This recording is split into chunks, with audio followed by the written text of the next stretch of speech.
Well, didn't you read the Financial Times this morning? Never do. Well, you're a banker. Surely you read the Financial Times. Can't understand it. Full of economic theory.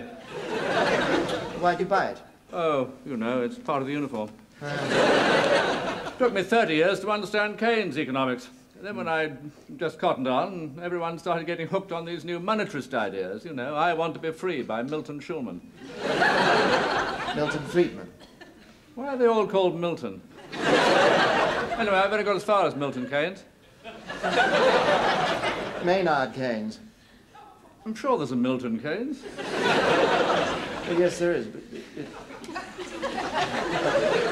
would you sit down? So you didn't read about the minister's speech to the Architectural Association last night, attacking skyscraper office blocks. Got him some good publicity. Oh, it isn't a skyscraper. How many stories is it? 38. Well, 44 with the extra 6 we're asking for.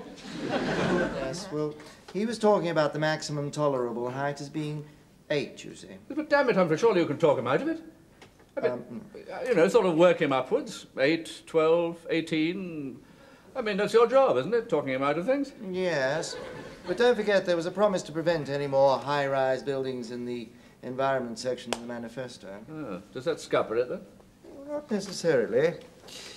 You see, there's an implicit pact offered to every minister by his senior officials.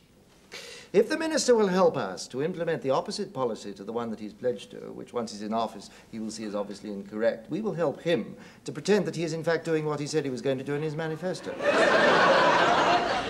That's a very reasonable offer. Yes, it sounds reasonable, but unfortunately, Desmond, among the many extraordinary qualities that politicians possess, reasonableness is not necessarily the first that springs to mind. Not when one contemplates the average minister. And our minister is very average. But we need those extra floors. And after all, if you're going to join the board when you retire, I mean, it'll be a bit tricky if there's no office to put you in, won't it? Entertaining your visitors in a porter cabin in the car park. But I'm not saying you won't get permission. I'm saying you won't get it today. You'll have to be patient. Surely once a minister's made his decision, that's it, isn't it? What on earth gave you that idea? Surely a decision's a decision. Only if it's the decision you want.